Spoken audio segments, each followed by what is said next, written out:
चालू में लास्ट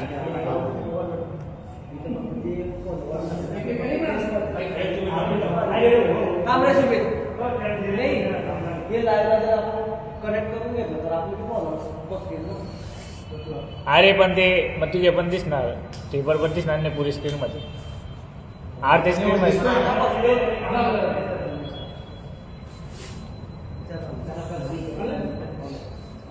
तीन जण बघताय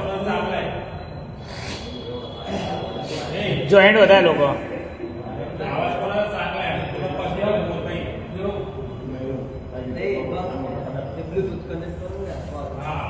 दादा तुमच्या ये घ्या माझं घ्या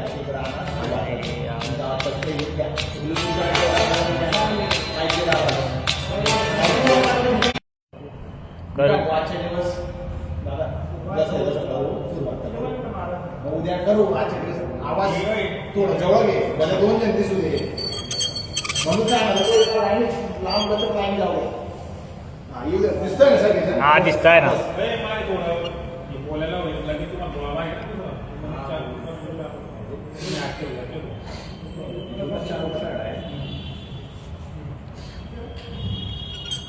चला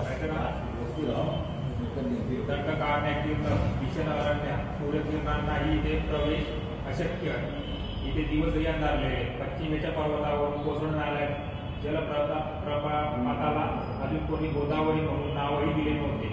कोण देणार कोणा मानवाने हे दंड कारण पाहिलेले नव्हते. दंड काढण्याने मानव पाहिलेला नव्हता. या जलप्रपाताची वाढत नदी झाली होती. उत्तरेतील मानवाला स्वप्नातच काय पण जगाने जागेपणापणी ही दचकून लावी अशी दशक दंड काढण्याबद्दल वाटत होती. अशा या कलियुगापूर्वीच्या काळातील कमलपत्रावरील कठोरकम तेवढीच कोमल कथा एक कवीच्या शब्दातून साकारली गेली आणि त्यातूनच मानवी संस्कृतीचा पहिला किरण दंड काढण्याच्या किरदाब झाडीतून त्या नदीच्या प्रवाहात पडला. वाल्मिकींच्या रांजणात सरस्वती घागरीने प्रतिभा ओतू लागली. त्या प्रतिभेतून निर्माण झाले एक अमर काव्य, ऐतिहासिक काव्यातील इतिहास रामायण दंड काढण्यावर प्रतिभेची पहिली फुंकर पडली. व्रताकरिता वनवास पत्करून अयोध्येची राजा राणी सोन्याच्या पावलांनी अनवाणी दंड काढण्यात आली. वर पाहिले तर आकाशात दिसत नव्हते आणि समोर पाहिले तर क्षितिज दिसत नव्हते. इतके ते किरक दंड काढण्या राक्षसांसारखे प्रचंड वृक्ष वाऱ्याने करकरा लावत होते. वृक्षांहूनही प्रचंड राक्षस करावतात पाहत होते. घुबडे घुमत होती. भयंकर रानटी पक्षू दळदळाट होते. वादळ वारे धिंगाणा घालत होते. बळजोरांच्या कराल टाळण्यावेळी गवसले जाणारे प्राणी भयानक किंकाळा फोडीत होते. स्वराज्य सोडून श्रीराम वनवासाला आले. 6 पावलात खाली पाचोळा चुरचुरू लागला. लक्ष्मणांच्या पावलांनी बंधुता प्रवेशली. सीतेच्या पावलांनी प्रेम प्रवेशले. श्रीरामांच्या पावलांनी संस्कृती प्रवेशली. दंड काढण्यात 6 पावलांनी मानवत प्रवेशली. दंड काढण्यात पंचवटी सज्जी. या ठिकाणा पाहून साऱ्या लतावेली विस्मित झाल्या. पंचवटी येथील पाखरांनी किलबिल केली. वृक्षवेली आकाशात बुजल्या.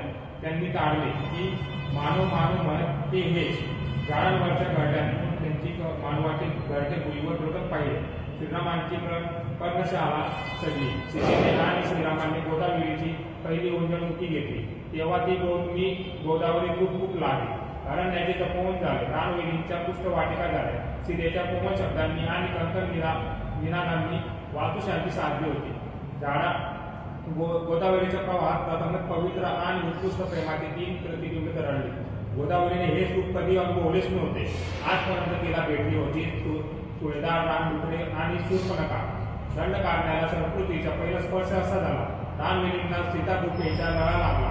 गोदावरीची कांदी पालटली. न कळत तिच्या हृदयात एक अस्मिता उमलत गेली. अहंकार नव्हे पण तिला जाणीव झाली की मी फार मोठी आहे, भाग्यवान, वेगळी. माझ्या जीवनाला फार मोठा अर्थ आहे. तो अर्थ रामायणाने मला दिला आहे. उगाच उतारावरून बहकत जाणारी मी उन्हाळ मुलगी नाही. दक्षिणापथातील एक पवित्र सूरगंगा आहे. श्रीराम सुद्धा आपल्या भावापाशी आणि पत्नीपाशी माझे कौतुक गातात. यथाख्य तमगत गस्तेन मुनीना भाविकात्मना य गोदावरी रम्या पुष्पिता तैस्म मरु उमरता हंस कारक दंड वार्णिका चक्र वासुको शोभिता नाती दुरे न च्या संचे मृतयुगनी पीडिता दंडकारण्यातला जळास्तरात ही अस्मिता उमटुकली. कुठे राम पाहिले म्हणून, कुठे राम फिरले म्हणून, कुठे विसावले म्हणून, कुठे लढले म्हणून या रम्य राम स्मृती दंडकारण्याने हृदय जपल्या. यातूनच इतिहासाचे पहिले भूतपत्र लिहिले गेले. या अरण्याच्या प्रगल्य होत गेलेल्या अस्मितातूनच ऋषी मुनींच्या झोपड्यांचे पुढे आश्रम झाले. त्या आश्रमांची गावे झाली. हळूहळू बातमी येत गेले. गावांची नगरे झाली. त्यातूनच राजधानी सजल्या. दंडकारण्याचा महाराष्ट्र झाला. राजा प्रजा राजधानी आणि सिंहासना महाराष्ट्र साकार झाला. तरुण झाला, बळकट झाला. महाराष्ट्राचा वनवास केव्हाच संपला. आता भोवतीच्या जगाचे कौतुकाने महाराष्ट्राकडे लक्ष वळले. भगवान गौतम बुद्धांच्या सेवकांनी पावले इकडे वळले. महाराष्ट्राने त्यांच्या हसमुखाने सफरेंचं स्वागत केले. भगवान तथागतांचे सर्वांग नवीन तत्वज्ञान महाराष्ट्राने समजून घेतले. हे तत्वज्ञान आपलेच आहे. ते भगवान गौतम बुद्ध हे आपलेच दैवत आहे. ते ईश्वराचे साक्षात अवतारच आहेत असे महाराष्ट्राने ओळखले आणि मानले. अत्यंत सुंदर अशी बौद्ध लेणी आणि मूर्ती महाराष्ट्राने निर्माण केल्या. ही लेणी सभ्यतेच्या काळ्या कातळात कोरली, पण त्याचे सौंदर्य आणि मोल सोन्यावर आणि नवरत्नांहूनही चिरंजीव आणि भारावर टाकणारे आहे हे अवघ्या जगाला कळून आले. यावेळी महाराष्ट्राची राजधानी होती प्रतिष्ठा म्हणजेच पैठण. महाराष्ट्राच्या प्रतिष्ठांची पैठण भारतवर्ष घेणारी. विरक्त बौद्धांनीही आपले जातक कथा प्रतिष्ठानचा विनोदही ऐश्वर्याची मुक्त कंठाने कीर्ती गायली. सम्राट शतवाहनांना पराक्रमाने दाही दिशा दिल्या. त्यांच्या दानशौर्याने याचना आणि दारिद्र्य पराभूत झाले. राजा हाल शातवाहन मोठ्या अभिमानाने गोदावरी नदीस विचारित होते.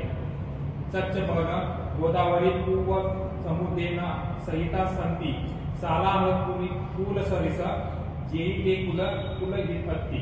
हे गोदावरी असे सांग, तू उगमापासून पूर्व समुद्रापर्यंत वाहत जाते. तुझ्या तीरी शातवाहन पुलांसारखे एक तरी पूल आहे काय? आणि हे खरेच होते. शालिवाहन म्हणजे शतवाहन. घराण्याचे महाराष्ट्र रामराज्य केले. रसिकता आणि युद्धवता, विक्रम आणि वैराग्य इथे एकाच वेळी नांदत होते. या शातवाहन आणि गाथा सप्तसती नावाचा एक गमतीदार ग्रंथ लिहिला. मराठी शाहिरांच्या लावणीचे मूळ या गाठीत आहे. या हाल राजाचा स्वभाव खेळकर आणि खोडकर होता. सप्तशतीतील त्याच्या गाथा म्हणजे मराठी तमाशातील आंबट गोड गाबरलेल्या कैऱ्या आणि चिंचाट. त्यातील चावल स्वतःच्या आल्याशिवाय कळणारच नाही. या शातवाहन घराण्यात एक राणी होऊन गेली. तिचे नाव गौतमी. ती पुण्यशाली आई होती. तत्वशील राणी होती आणि तत्वशील राजमाताही होती. तिच्या धर्मशाळेचे आणि दानशीलतेचे अनेक शिलालेख सह्याद्रीतील देण्यास सापडत आहेत. या राजलक्ष्मी गौतमीच्या पुत्राचे नाव राजा सातकर्णी. तोही असा महाराष्ट्राचे यशवंत, कीर्तिवंत, सामर्थ्यवंत, वर्धवंत आणि पुण्यवंत ज्यांचा राजाच राज्य करून गेला. तो स्वतःचा उल्लेख नम्र अभिमानाने करीत असे. गौतमी पुत्र सातकर्णी असा. हा सातवाहनाचा अतिशृंगारिक गाथा सप्तशक्तीपासून विज्ञानेश्वराच्या याज्ञवल्क्य समृद्धी टीकेपर्यंत महाराष्ट्राची चपलांनी प्रसन्न नृत्य करत होते.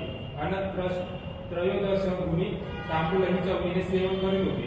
तांबूल म्हणजे विडा. एका हौशी आणि खुशालही मराठी कवीने तांबूल मंजिरी नावाचा ग्रंथ लिहिला. महाराष्ट्राची रसिकता अभिजात होती. मराठी लेखणी चपलांना नृत्य करत होते. युवान स्वान सारखा चिनी प्रवास महाराष्ट्राची स्मृती गात होता. हा महाराष्ट्र आणि मराठी सर्वांच्या ओळखी येथे झाले होते. उद्योग नसुदे नावाचा एक जैन पंडिताने कृष्णदृष्टीच्या मराठी अंगारकारांचे कौतुक सांगताना म्हटले आहे. दड मदरम साम लंगे सहिरे अभिमान कलस मालेय ही हनले गहिल्ले उल्लविरे तत्तमला हत्ते. म्हणजे हे मराठे देहान दणकट आणि रंगाने सावळे आहे. सहनशील, काटक, अभिमानी आणि भान उदट आहे. अन दिल्ली घेतले अशी भाषा बोलतात. हे वर्णन आहे 9व्या शतकातले. महाराष्ट्रात दिग्विजयांचे युग सुरू झाले. धर्मशास्त्र, तत्वज्ञाने, कला, विद्या, शौर्य, औदार्य, चातुर्य आणि प्रत्येक विषयात सौंदर्य विकसित होत होते. चतुरंग सेना सज्ज झाल्या. पंडित सभा तत्व मंथन करू लागल्या.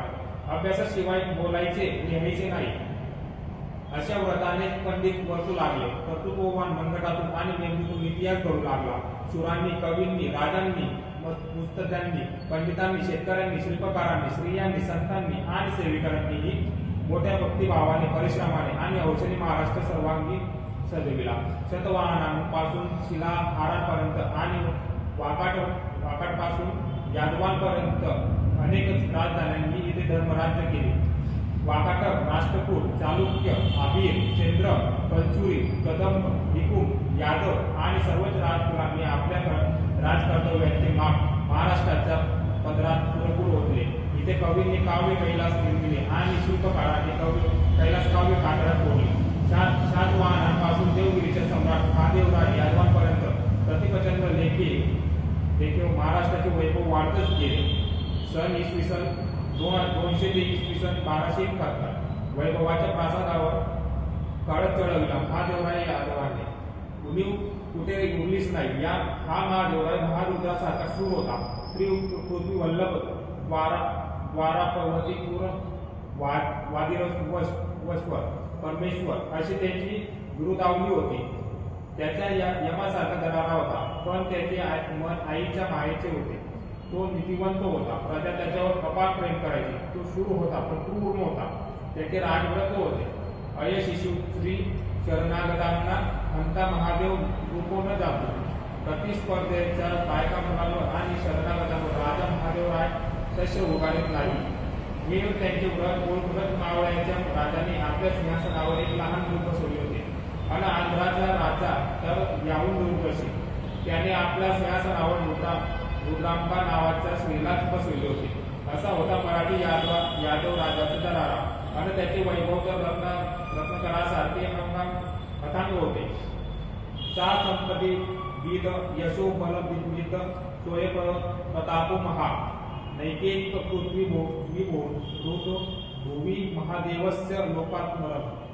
पृथ्वीवरील राजांमध्ये जी संपत्ती, जो प्रताप, जे बल, जे यश लोकोत्तर म्हणून असेल ते सर्व महादेवरायाच्या ठाई एकवटले आहे. अशा यादवांची वैभवाची कीर्ती होती. देवगिरीच्या यादव साम्राज्यात विल्लम, सिंगन, कृष्णदेव, महादेवराय यांसारखे प्रतापी राजे झाले होते. खोलेश्वर, विचलदेव, शंकरदेव यांच्यासारखे पाठ पराक्रमी सेनापती झाले. गुंडम माऊळ, गोविंद प्रभू, चक्रधर स्वामी, मुकुंदराज, काहिनीनाथ यांच्यासारखे महात्मे झाले. भास्कराचार्य आणि लक्ष्मीधरासारखे खगोलशास्त्रज्ञ झाले. केशव आणि गणेशासारखे महान वैद्यराज झाले. अनंतदेव, कमलानंद, चंद्रदेव यांच्यासारखे तत्वज्ञ झाले. चारणधरासारखे संगीतकार झाले. नृसिंह, नरेंद्र शैल्य यांच्यासारखे प्रतिभावंत कवी झाले. शिवाय शिल्प, नृत्य, स्थापत्य इत्यादी कलांची आणि विद्यांचे उपासन यादव क्षेत्राखाली निवांत साधना करीत होते. महाराष्ट्राचा प्रतिभा मंदिरावर केवळ राजगडच चढवायचा राहिला होता. तोही चढविला संतांनी. महाराष्ट्राला मनासारखे राजे मिळाले आणि राजांसारखी मणी मिळाली. महाराष्ट्राचा पंतप्रधान विद्वान होता, मस्तुदी होता, शिल्पकला तज्ञ होता, भाषा प्रभू होता, कवी होता, शूर होता, धर्मशील होता. त्याचे नाव होते हिमाद्री. महाराष्ट्र निरोगी होता. राजधानीचा देवगिरीवर यादवांच्या म्हणजेच महाराष्ट्राचेही गरुडच ध्वज फडफडत होता. अभिमानाने आणि वैभवाने देवगिरीच्या राज्यसभेत सुवर्णदंड उंचावर प्रतिहारी राजाची गुरुदावली उत्तराने गरजेत होते.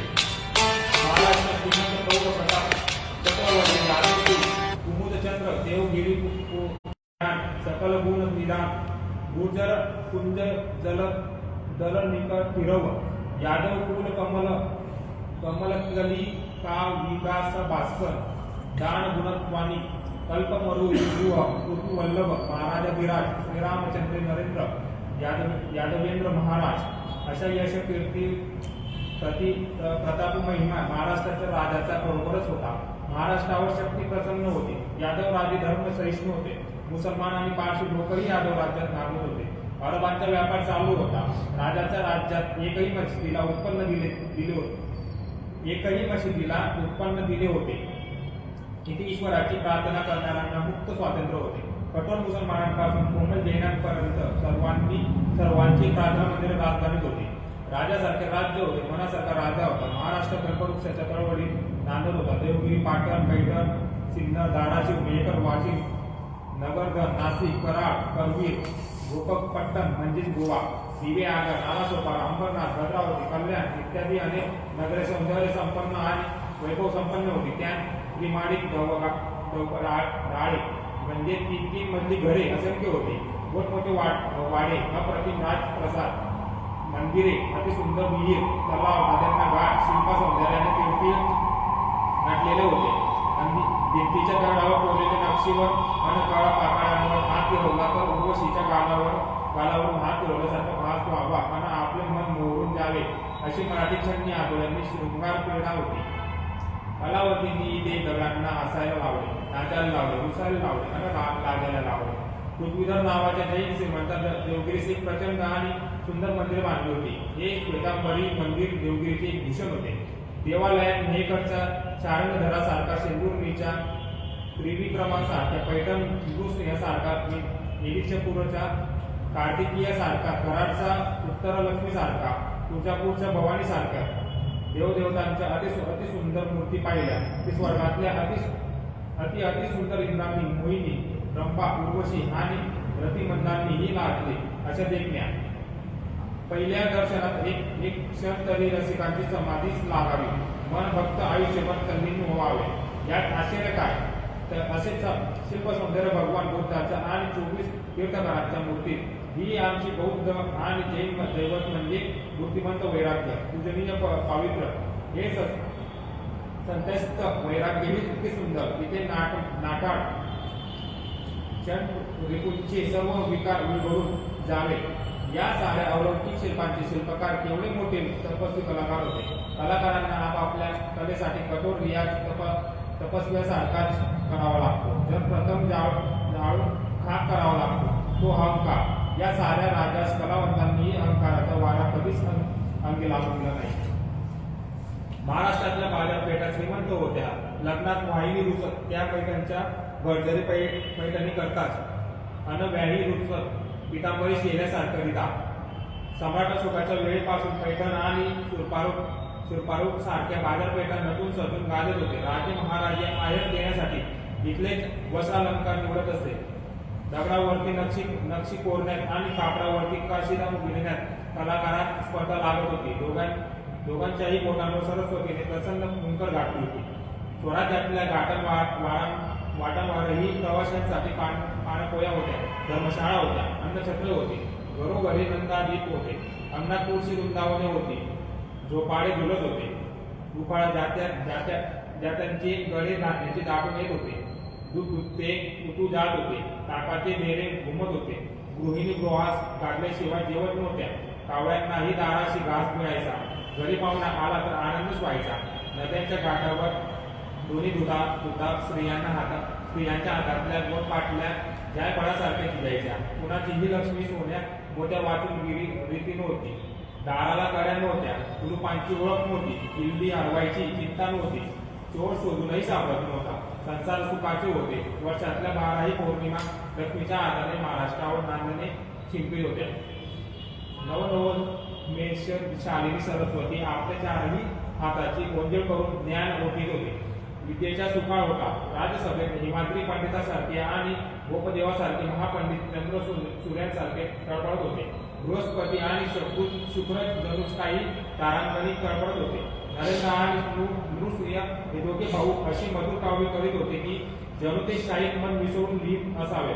या नरेंद्राचे रुक्मिणी स्वयंवर हे काव्य वाचून प्रत्यक्ष सम्राट रामदेवराव यादव इतका आनंदित झाला की त्याला हे काव्य आपल्याच नावावर ओळखले जावे अशी उत्कट अभिलाषा वाटू लागली. त्याने या ग्रंथाचे कवित्व सोन्या रुपयाच्या मोबदल्यात नरेंद्रापाशी विकत मागितले, पण त्या इंग्लिश सरस्वती पुत्राने स्वाभिमानाने उत्तर दिले, आमुची या कवी कुळा बोलू लागे. महाराष्ट्राचे कवी मागणीप्रमाणे पुरवठा करीत नव्हते आणि जे निर्माण करीत होते त्याच्या बाजार मांडीत नव्हते, ते आचार सोडत नव्हते, लाचार होत नव्हते. प्रतिभावंतांची लेखणी त्याला सुरुवात नृत्य करीत होते. महापंडितांनी राजसभा गजबजली होती. त्यात नवलही नव्हते, पण नेवाशासारखा एका लहानशा गावात गोटा कवरेच्या शिवारात ब्रह्मविद्येच्या सुकाळ प्रवकटला होता. प्रत्यक्ष सरस्वती तिथे एका लहान मुलाशी काव्य कल्पनांना साडेपाठ खेळत होती. त्या मुलाचे नाव ज्ञानेश्वर. नाव एक रंगात आला होता. विणेच्या तारा झंकारत होत्या. हे ज्ञानेश्वर अभिनव वाढ विलासाचे फाशी पैजा लावूनच आवेशाने फेकीत होते. फेकता फेकता हात उंचावून गरजत होते.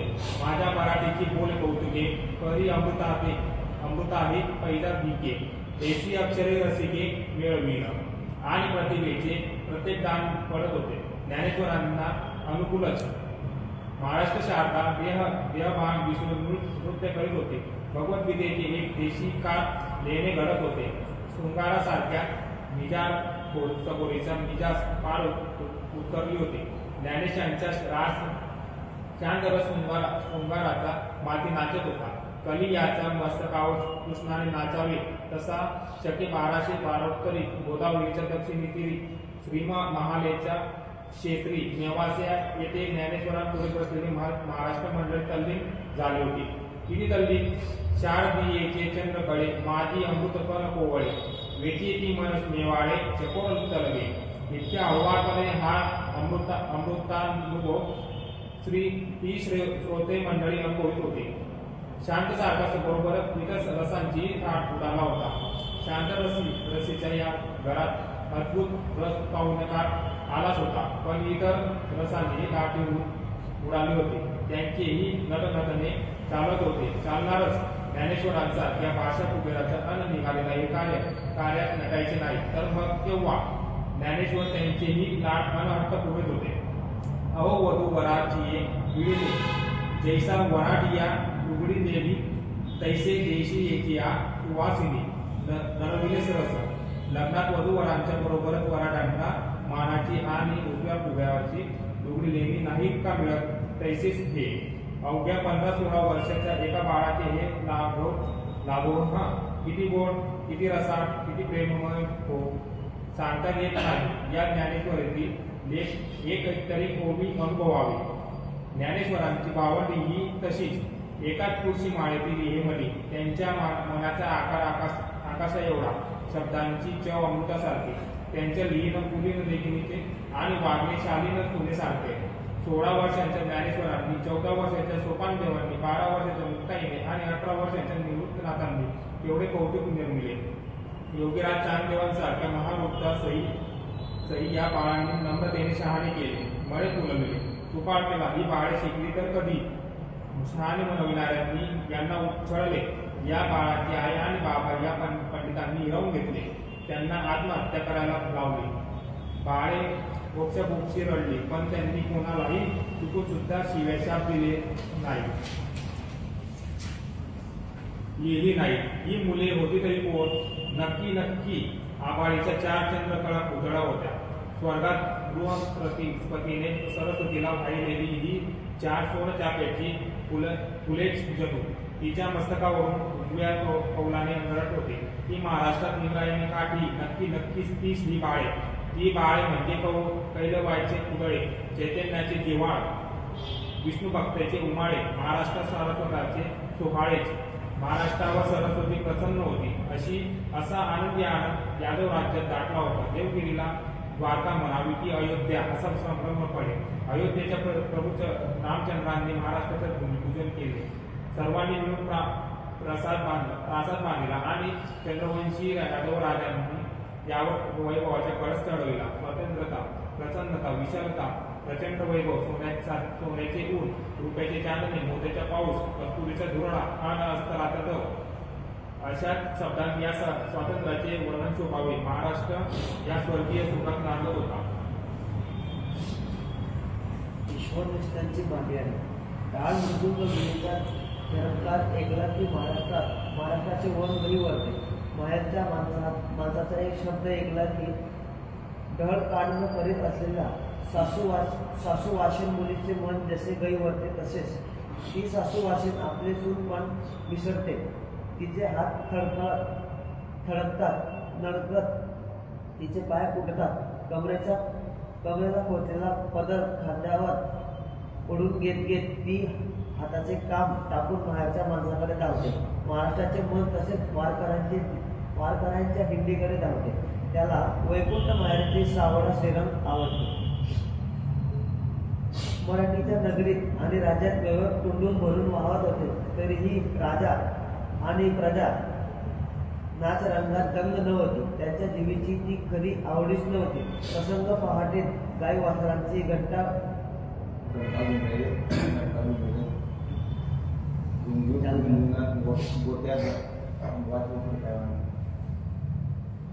गोट्यांच्या होत्या दूधदारांनी गांधी घुमत गागरी घुमत वारे नेवर गाई वासनीसाठी गाई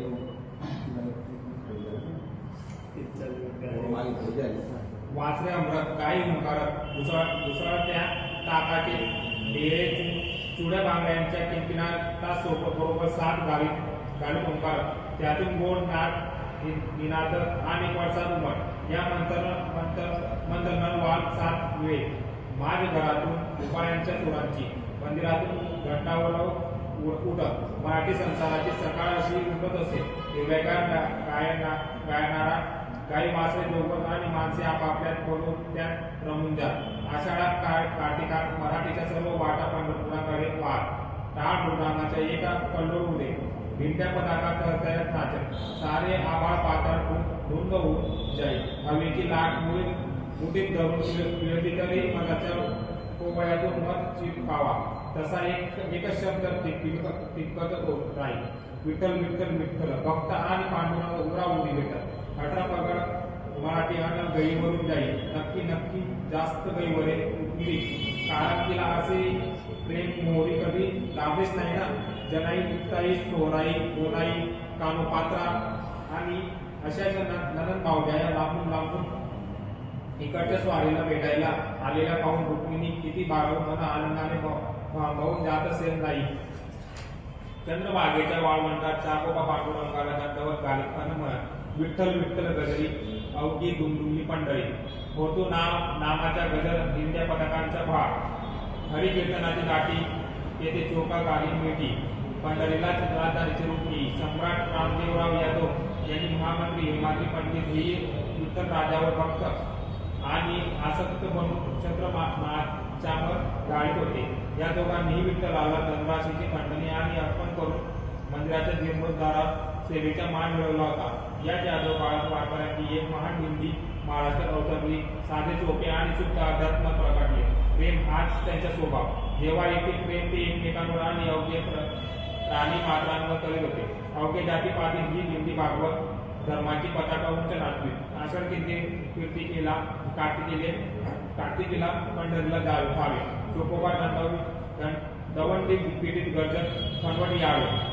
शुद्ध होऊन निय जावे. दवंडी पिठी भावे चोका मेळा. पंढरीकडे सर्वांची धाव पडे रव पडे. त्यात गोरोबा कुंभार होते. सावता माळी होते. नरहरी सोनार होते. मक्का महार होते. जोगा देवी होते. सेना नाभी होते. नामदेव शिंपी होते. कोण होते? सगळेच होते. त्यातच आळंदीची ती 4 बाळेही दुमदुमत धावत येत आणि मग आनंदाला उदान येईल. पंढरीचा गरुड पारी एकच आवडी होते. जय जय पांडुरंग हरी जय जय जय रामकृष्ण हरी. टाळ मृदंगाचे गदारोळ होते. आणि मग ज्ञानेश्वराच्या हर्षाहून म्हणत अजी सोनी याची ती विघून वर्ष अमृताचे घडून हरी पाहिला रे. सबाह्य अन्वतरी अवघा व्यापक मुरारी. हरी पाहिला रे हरी पाहिला रे. गोरोबा काका कुंभारही म्हणत निर्गुणाची भेटी लावून आलो सगुणा संगे तव झालो प्रसंगी गुणगुणाली. म्हणे गोरो कुंभार परी येसी नामदेवा सापडला तेव्हा विश्रांतीचा. मग श्री नामदेव शिंपी हेही साथ घाले. आले हो संसार सोडवण करा शरण का उदारा पांडुरंगा. ती एवढीशी मुक्ताई गोड नितावून म्हणे विसाविया आले मन झाले उन्मन. भास मावळला ठाई सुखी झाली मुक्ताबाई. मग लहान गे सोपान देऊ म्हणत सोपान प्रेमाचा आनंद हवीचा तुटला मोहाचा मोहपाश. मग जनाई आपला गोड अनुभवच सांगे. उन्मनीच्या सुखांत पांडुरंग भेटी देत. कवटावली भेटीसाठी जनी मने सांगू गोष्टी. विठ्ठल गाण्यात का सर्वगण तल्लीन होऊन जात. सावंताजी मावळ्यांची हातरी पार होती. दांडिके म्हणत नाम येच्या बळे न भिऊ सर्वथा कटी काळाचा माता सोटा मारू. वैकुंठीच्या देव आन या कीर्तनी विठ्ठल गाव नाचोळी. अन मग भक्तीचा मुसळधार पाऊस सुरू होईल. एकाच वेळी पावसाच्या 9 नक्षत्रांचा सरासरी सरी सरसरू लागत. अवघ्या जणांचे सहाय्य विकार या दृष्टीने वाहून जात चिंब भिजलेला बंका महान नाचत नाचत म्हणे, बंका म्हणे सर्वज्ञ विठोबाला दयाळ, सुखाच्या लळा हाची माझ्या वासाने उडाली कृष्ण मावळली कल्पना मिळाली अहंकृती. हे सारे पाहून निवृत्तीनाथ अधिकच सुखाव अन सर्वांच्या कौतुक गात म्हणत तल्लीन प्रेमाचे कल्लोळ अमृताचे लिंगर हरीचे राज हंस. संतांच्या तो प्रेमा पाहून चोपवांती लक्ष्मी गळीवरून जाईल अन म्हणे, अवघा रंग एक झाला रंगी रंगाला श्रीरंग, मी तू पण गेले वाया पाहता पंढरीच्या राया. धन्य बाई मेहून पुरी धने शोभयाची महारी. खऱ्या प्रेमाचे ते कल्लोळ होते. त्यांचा भक्ती मार्ग फार सोपा होता. फळांच्या कुदळीही कोवळ्या होऊन जात अन अडाण्यांचे गाडेही सरळ चालत. द्वेष मस्त अविलावे आणि शत्रुत्व त्यांच्या पलीकडे जाण्याच्या आणि प्रेमाने राहण्याचे अमृत होते. वाळकऱ्यांच्या या बाबत धर्मात सगळ्याच जातींची देखरेख या विठ्ठलाच्या संसारात त्यांच्या खांद्यावर खेळत होती. जनाबाईला याचे मोठे कौतुक वाटायचे. म्हणायचे, विठू माझा लेकूर वाळा संगी गोपाळांचा मेळा. निवृत्ती हा खांद्यावरील सोपानाचा हात धरी. पुढे चाले ज्ञानेश्वर मागे मुक्ताई सुंदर. गोरा कुंभार मांडीवरील टोका देवा बरोबर. बंका कळीवरील नाम करून गोळी करे. जनी मले